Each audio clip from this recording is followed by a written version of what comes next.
بسم اللہ الرحمن الرحیم عن سعد بن ابی وقاص قال قلت یا رسول اللہ ای الناس اشد بلاء. کتنا زبردست سوال کیا ہے سیدنا سعد بن ابی وقاص نے، عشرہ مبشرہ میں سے.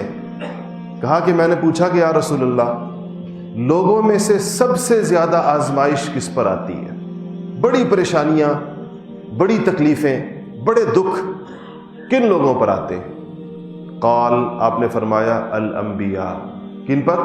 نبیوں پر. سب سے بڑی پریشانی نبیوں پر آتی ہیں. ثم الامثل فالامثل، پھر جو اس کے بعد درجہ بدرجہ، یعنی جو نبیوں کے جتنا قریب جس کی زندگی ہوگی، امثل مثال سے یعنی جو قریب ترین نبیوں کے جس کی زندگی ہوگی اس پر اتنی زیادہ آئے گی، اور اس کے بعد پھر جو اس سے قریب ہوگا، جو اس سے قریب ہوگا، جو اس سے قریب ہوگا، درجہ بدرجہ اس طریقے سے آئے گی.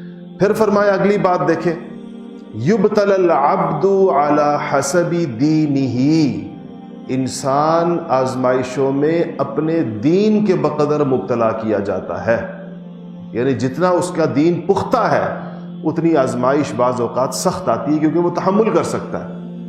اور جتنا اس کا دین کمزور ہوتا ہے تو اس کے اعتبار سے، اس لیے اگر کوئی بندہ دنیا میں بہت ہی بے پرواہ اور بے فکر اور بے غم اور ہر قسم کی تکلیفوں اور دکھوں سے مبرہ قسم کی زندگی گزار رہا ہے تو یہ کوئی بہت زیادہ خوش ہونے کی بات نہیں ہے. آگے احادیث اس پر آ رہی ہیں کہ حدیث سے پتہ چلتا ہے کہ بعض لوگوں کو اس دنیا میں گرم ہوا بھی نہیں لگتی، اس لیے نہیں لگتی کہ آخرت کے بڑے عذاب ان کے منتظر ہوتے ہیں. اور بعض لوگ ایسے ہوتے ہیں کہ جن کو اللہ جل شانہ اس دنیا کے اندر خوب آزمائشوں میں مبتلا کرتے ہیں، اور وہ ایسے کرتے ہیں کہ دنیا سے پاک صاف کر کے ان کو اٹھاتے ہیں، آخرت کے اندر ان کے اوپر کوئی چیز نہیں آتی. تو کہا کہ علی فإن كان في دینہ صلبا اشتد بلاؤہ، حضور نے فرمایا کہ اگر وہ اپنے دین میں سخت ہوتا ہے، مضبوط ہوتا ہے، چٹان کی طرح کھڑا ہوتا ہے اپنے دین کے اوپر، تو اشتد بلاؤہ، تو اس کی آزمائش بھی سخت ہو جاتی، بڑا امتحان ہوتا ہے. یہ ایسا ہی ہے کہ جیسے قابل اسٹوڈنٹ سے، لائق اس طالب علم سے استاد سخت سوالات کرتا ہے. آپ نے دیکھا نا جو لوگ استادی شاگردی کے نظام سے واقف ہیں کہ اگر استاد کو اندازہ ہو جائے نا کہ یہ طالب علم بڑا قابل ہے تو امتحان کا مقصد تو اس کو جھنجھوڑنا ہے اور اس کو یہ احساس دلانا ہے کہ تمہیں کچھ نہیں آتا، مزید محنت کرو.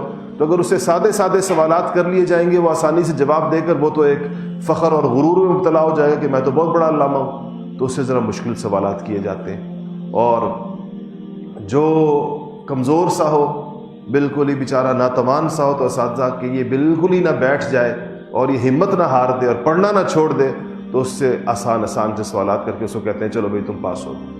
لیکن پتہ ہوتا ہے استاد کو کہ اس کو میں نے ویسے ہی حوصلہ افزائی کے طور پر چھوٹے سوالات کیے. بس آزمائشوں کا معاملہ بھی کچھ اس قسم کا ہوتا ہے. اور کہا کہ وَإِن كَانَ فِي دِينِهِ رِقَّةٌ، اور اگر اس کے رقت نرمی کو کہتے ہیں کہ اگر اس کا دین نرم ہے تو پھر کیا ہوتا ہے؟ ابتلی علی حسب دینہ، پھر اس کو اس کے دین کے مطابق، یعنی آزمائش بھی اس کی ہلکی ہوتی ہے، چھوٹی چیز اس پہ ڈالی جاتی ہے.